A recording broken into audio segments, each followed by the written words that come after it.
Also just announced a new thing, Craig Connects. So I want to spend the next few minutes talking with Craig about the new thing and some ideas that relate to news and things beyond news that I think are expressed through Craig's Connect. So Craig, first of all, why don't you explain briefly what Craig Connects is? Okay. The deal is simply that over a 10-year period or so, I've been increasingly supporting nonprofits of different forms and some governmental groups too. Just slowly doing more of it, mostly giving small bits of advice in social media and its practice.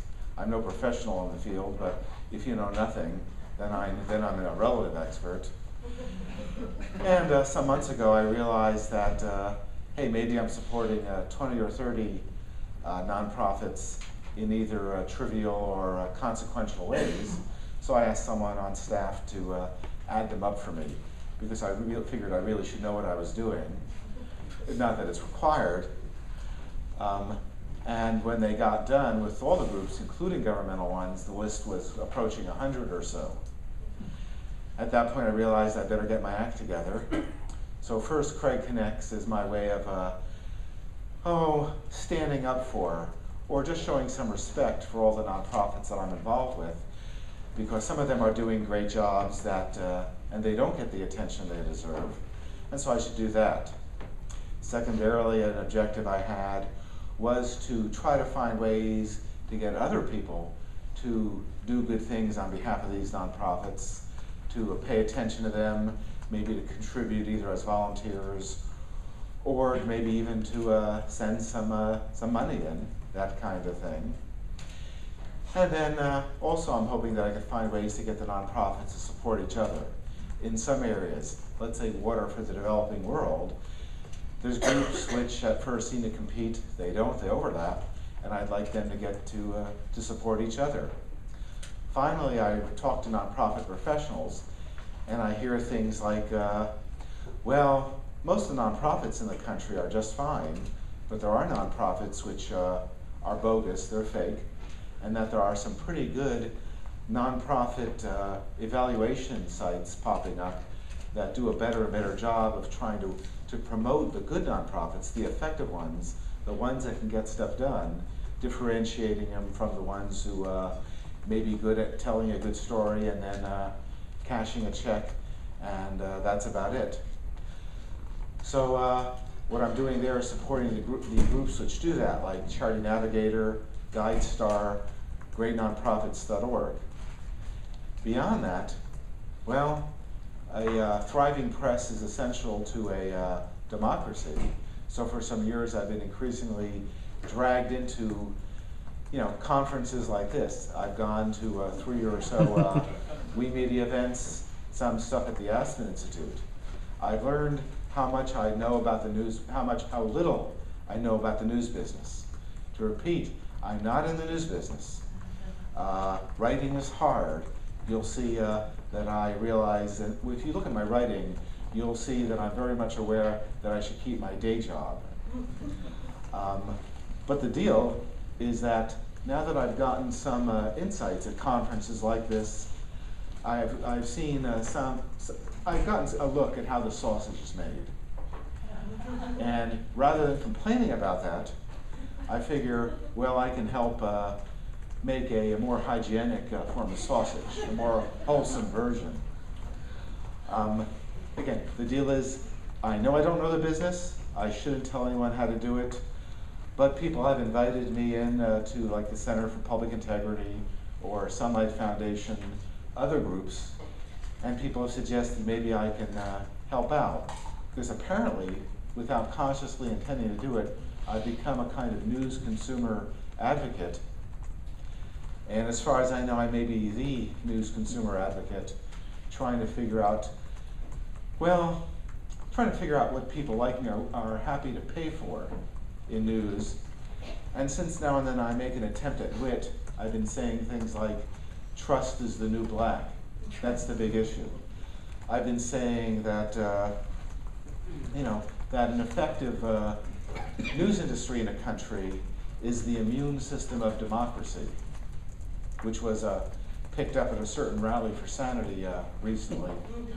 So that's the deal there, more than I wanted to say about it, so I'll stop talking. Well, that's okay. So I've dragged you in here, and at least you're quoted in rallies for sanity. But I want to understand Craig Connects a little more, and I want to remind you, this is the end of this story about the personal nature of the digital experience, and Craig personifies that again, like everybody else we've heard today.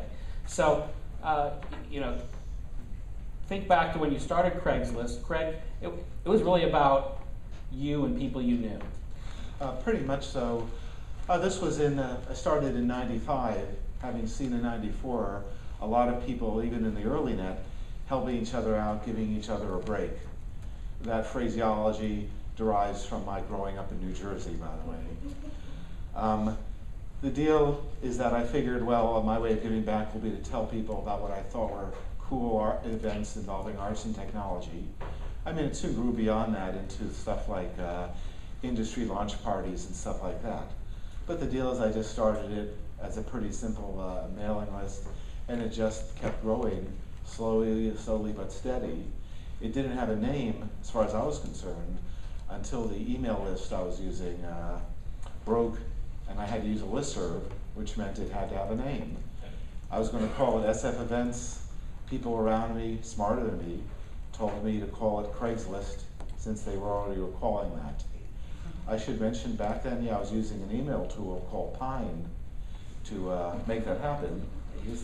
Now I use a very powerful email tool, very safe, it can't spread viruses, called Pine. It's running on the system right now. So 16 years later, 100 million people later, Craigslist is this thing, but Craig Newmark is this thing. You've got a voice of your own, and Craig Connects is an expression of that. You've created some influence simply by being Craig Newmark. How do you see Craig Connect? Where do you see it going? You've started it as this essentially a list, a long list of interesting nonprofits that you're familiar with, you're connected to, and you want to connect people to. Does it have a grander vision? I try to avoid having vision. That's a quote. Yeah. The deal is, okay, the deal with things is that this is my way of standing up for some nonprofits and maybe making more of it happen. In a sense, that's the implicit vision there. However, I figure we're living in a decade right now where the nature of communications and the people work together is changing. It's changing in a manner much like it started in 1517 when a social media wonk named Martin Luther made very effective use of early communications technology to get the word out and made a lot of things happen all at once. But that change took, let's say you might say a couple hundred years to fully propagate, a little faster than his predecessor, Paul of Tarsus took. Here we're having a comparable amount of change, I feel, happening in roughly a 10-year period, and the deal is to stand up for that, to help protect it, because there are people who seek to use social media for bad purposes. But my theory, something I strongly believe, is that by 2020, people like us are going to use the net to change the balance of power in media and politics. That is, that people who have a lot of money and who have nominal power and authority are still going to be around. The thing, because they still control a lot of broadcast media and stuff. But I think that people working together in groups, or individuals with particularly strong voices, will act as a balance to people with money and power, and that changes things in a dramatic way. Frankly, I'm hoping we're seeing a lot more of that accelerating towards the 2012 election. That remains to be seen. But 2020, I think things are going to be pretty different in this world, and I just hope we make it that far. I was saying that before we saw the drama in the Mideast and North Africa, and I think we're going to see a lot more of it in this country starting now. Let's, and I know you're on several boards, but your list includes many more than that. What kinds of things going on out there, or organizations, really excite you? What's fabulous? Well, I joined recently the board of the Center for Public Integrity, which has investigative reporting, and what I want to do is work with them to establish networks of fact-checking that involve both professionals and citizens. I've learned in not a particularly hard way that what you need together, when people talk about citizen journalism, well, citizen journalism involving just citizens, maybe that hasn't worked out that well. You need professionals and citizens working together. That's particularly true when it comes to editing and curation, and I feel fact-checking. So the deal is fact-checking in a democracy is our friend, and I'm guessing, well, speaking as an individual news consumer advocate, I want to spend money on news outlets which, give me some reason to feel that the news reporting is trustworthy, and that's something I've learned at conferences like this, and that's what I'm hoping we're going to see in a big way. I want to offer up, if anybody wants to ask Craig a question, we've got a couple microphones here. Go ahead and raise your hand. And Dale can bring, we do have one back there. Okay. I apologize for not being very funny yet, but I'm not as funny as I think I am. I've got the same apology. Hi, Craig. I'm Tom Keenan from Calgary, Alberta. On the last point, I heard that Sir Tim Berners-Lee had applied for a grant to do a project. I never heard the end of it, and it had to do with rating news reports based upon details of their origin. So, at one level, it's, I just saw this on the internet somewhere and I copied it. And at the other level, it's, I'm standing here and being shot at. And he had a kind of proposed scheme of gradations. Do you know anything about that, and do you see any potential in some kind of a coding scheme like that? I think I've seen a reference to it, but it's going to be a lot more complicated than that, if for no other reason than there are people and organizations who actively seek to disinform. I mean, it's not hard to find that, and the people doing the most research on that are the Center for Media and Democracy in Wisconsin. So the idea is that what I've done is started to work with professionals in the field. Again, I'm painfully aware of the difference between news professionals and people who are just screwing around like myself. And so I have committed an act of trust in CPI and related groups like News Trust and so on. Again, just to repeat, I'm not in the news business.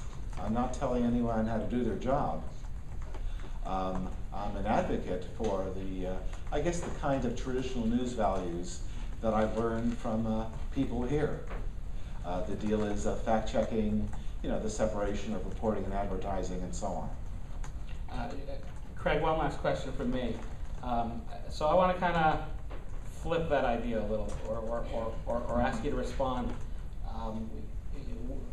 What if you're completely wrong? What if this thirst for professionals to apply these tried and true standards? What if what we're seeing is the emergence of something completely different? If we're the fact checkers, and if in fact through our social systems and social networks, and in some ways Craigslist was a progenitor of the ones that we live with now.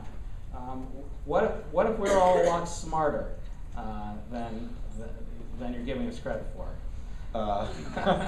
Well, I'm not giving you any not credit me, specifically. Not me personally, of course. That's a given.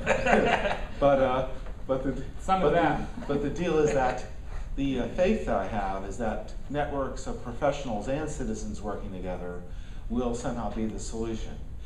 The deal is that there's a lot of people out there who really care about what's going on and who will be willing to spend time and money on what seems to be right and what seems to be wrong. But I've seen that sometimes some leadership needs to be exerted in that area, and that's, I think, the role of professionals. So I want to see this balanced approach, again, professionals working with citizens, acting together to make something happen. And I'm willing to spend money on that. And frankly, if other people are doing similar things and want to be involved, let me know so I can relay that to the folks at CPI. That wasn't a show of hands, who needs money, but that's not. No, that was like, we're doing that, that's what it is. All right, Craig. Well, I want to invite everybody to follow up with Craig and check out Craig Connects, which is a pretty interesting first step at something very different for Craig. And Craig, you said you're going to spend the next 20 years on Craig Connects. Really? That's the deal, and it's already proving interesting because we've already gotten a lot of feedback and are already changing philosophy somewhat. Okay. The deal is that it's compressing into weeks what. Oh, so it was internet years. I get it. Yeah, and the deal is when I say 20 years, I really mean the rest of my life. And if I can figure out how to do the right meme programming beyond that. All right. Thanks a lot, Craig. Thanks for being here.